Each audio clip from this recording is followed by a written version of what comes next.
नमस्कार साथियों, जय हिंद। अभी हम बात करेंगे बीपीएससी में जो शिक्षक बहाली की प्रक्रिया है और जांच के जो दायरे हैं वो कहां से कहां जा रहा है।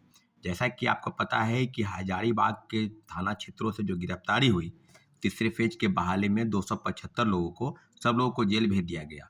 और आरोपी जो हैं विशाल चौरसिया और विजेंद्र गुप्ता, दोनों के बयान को आप मैचिंग कराएंगे तो इतना ज़रूर है, आपको कुछ देखने को मिल सकता है। आप समझ लीजिए कि जाँच के दायरे में विजेंद्र गुप्ता ने जो बयान दिया, उस बयान को आप थोड़ा ठीक से समझेंगे तो यह पाएँगे कि विजेंद्र गुप्ता का प्लान, जो बयान था वो प्लांटेड था। उसको कहीं न कहीं ये समझाया जा रहा था कि आपको यही बोलना है, तुमको यही समझाना है। और देखिए, प्रेस के सामने जो उसने जो कन्फेस किया, सब मामलों पर आप तहकीकात करेंगे तो इतना ज़रूर है कि सब मामलों पर उसने पूरा मामला विशाल चौरसिया पर लाके थोप दिया। और पुलिस को उन्होंने कहा कि पुलिस अगर हमसे जाँच पूछेगी तो हम बताएँगे कि इस मामले में किस मंत्री की संलिप्तता, किस कोचिंग इंस्टीट्यूट की संलिप्तता या कौन-कौन इसमें सरगना है। और उसने सब चीज़ पर कहा है। उसने ये भी कहा कि एग्रीकल्चर का पेपर जो 1 या 2 मार्च को हुआ है, उसमें भी पेपर लीक था। 64वीं से लेकर 69वीं तक सिविल सेवा की जो परीक्षा बीपीएससी कंडक्ट कराती थी, सब मामलों पर क्वेश्चन पेपर जो है सिक्योर प्राइवेट कंपनी को छापने के लिए दिया गया ठेका, वो सब बीपीएससी के अधिकारियों और कर्मचारियों की मिलीभगत का परिणाम था। तो अब जो बातें ये हो रही है कि क्या बीपीएससी के पूर्व चेयरमैन अतुल प्रसाद की भूमिका को लेकर या कर्मचारियों की भूमिका को लेकर, या जो मामले बिल्कुल आगे की तरफ बढ़ रहे हैं। आर्थिक अपराध इकाई ने कहा था कि होली में छुट्टी के दौरान ही हम सब जांच को आगे बढ़ाएंगे, जांच कहीं से भी रुकने वाला नहीं है। तो क्या कोलकाता गई कंपनी उस प्राइवेट लिमिटेड जो ठेका में जो प्रश्न पत्र छापता था, सिक्योर कंपनी प्राइवेट लिमिटेड, उससे पूछताछ हुई? क्योंकि वो ब्लैक लिस्टेड कंपनी थी और ब्लैक लिस्टेड कंपनी को ठेका दिया जाना कहीं ना कहीं हास्यास्पद लगता है। बिना बीपीएससी चेयरमैन की सहमति के संभव नहीं है।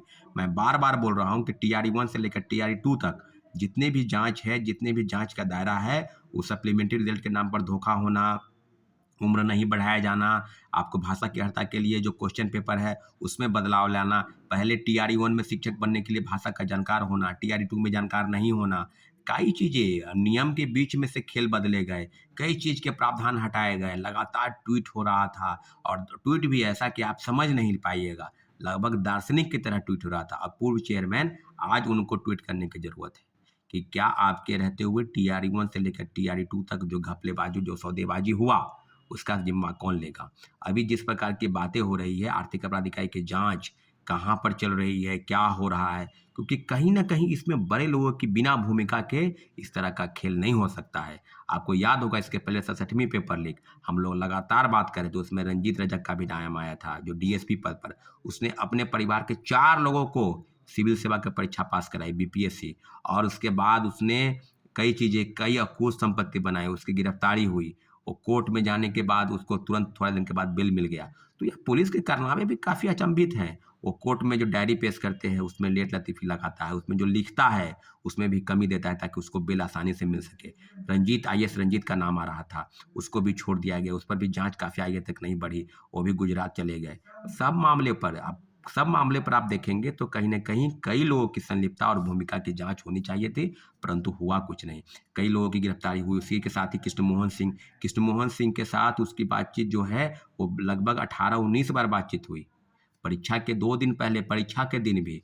तो आप समझ लीजिए ना भाई कि किस संदर्भ में बातचीत हुआ होगा। तो साथियों, अब जो बातें ये हैं कि हम लोग इंतज़ार करेंगे आर्थिक अपराध इकाई की रिपोर्ट का, कि आर्थिक अपराध इकाई क्या बीपीएससी के अधिकारियों और कर्मचारियों से पूछताछ की जाने की ज़रूरत नहीं थी, या अगर 67वीं पेपर लीक के जो मुख्य आरोपी थे, कभी पिंटू यादव का नाम आ रहा था, कभी आईएएस रंजीत का नाम आ रहा था, कभी रंजीत रजक का नाम आ रहा था, तो मुख्य सरगना कौन है और जांच का दायरा कहां तक बढ़ेगा, इस मामले में अभी तक उस बात की जो पुष्टि नहीं हो पाई, और मामले को मुझे लगता है कि रफा दफा कर दिया गया। अभी फिर जांच का दायरा विशाल चौरसिया से लेकर और विजेंद्र गुप्ता तक आ चुका है। अब कई मंत्री का नाम सामने आ रहा है। आप बिहार सरकार के कौन मंत्री हैं, इस पर जांच होनी चाहिए, नहीं होनी चाहिए। आर्थिक अपराध इकाई बीपीएससी के अधिकारियों और कर्मचारियों से पूछताछ नहीं कर रही है, उससे पूछताछ करने की जरूरत है। अगर कोलकाता गई है कंपनी तो उस कंपनी से क्या पूछताछ पूछताछ हुई, उसके मालिक को गिरफ्तारी हुई या नहीं हुई, अभी तक 2-3 दिन में इधर कोई विशेष रिपोर्ट नहीं आया है। तो आर्थिक अपराध इकाई को सारे बिंदुओं पर जांच करनी चाहिए, और जाहिर-सी बात है जिस जांच के दायरे हैं, उस जांच के दायरे में बीपीएससी के अधिकारियों और कर्मचारियों के बिना मिलीभगत के ये मामला नहीं हो सकता है। इसलिए जितने भी हैं हम लोग 2-3 दिन तक इंतज़ार करेंगे, और ज़ाहिर-सी बात है जो भी होगा हम लोग बीपीएससी ऑफिस जरूर जाएंगे, बीपीएससी के अधिकारियों से मुलाकात करके ग्रीवांस जरूर सौंपेंगे कि बीपीएससी की जो भूमिका है, संलिप्तता है, उसमें आर्थिक अपराध इकाई इस एंगल से जांच करे और सप्लीमेंट्री रिजल्ट के नाम पर जो खेल हुआ, TRE 1 से लेकर TRE 2 तक, वो सब लोग को पता है कि क्या क्या हुआ। TRE 1 में मात्र 4700 रिजल्ट भेजा गया सूची और 2773 लोगों का रिजल्ट आया। TRE 2 में भी वही हुआ। 14,700 पर पूरक परिणाम जारी करने के लिए शिक्षा विभाग ने नोटिस भेजा और लगभग 1 महीना तक हम लोग इंतजार करते रहे।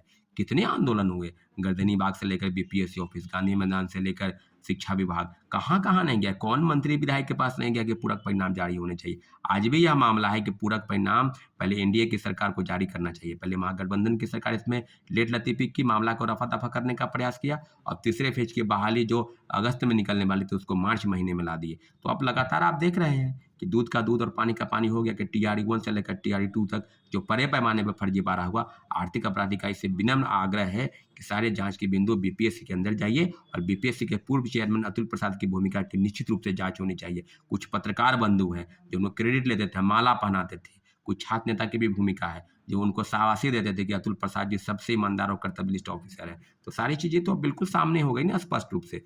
जाहिर सी बात है सब जांच होने दीजिए, निश्चित रूप से हम लोग आगे बढ़ेंगे और जाहिर सी बात है 2-3 दिन तक इंतजार करना है।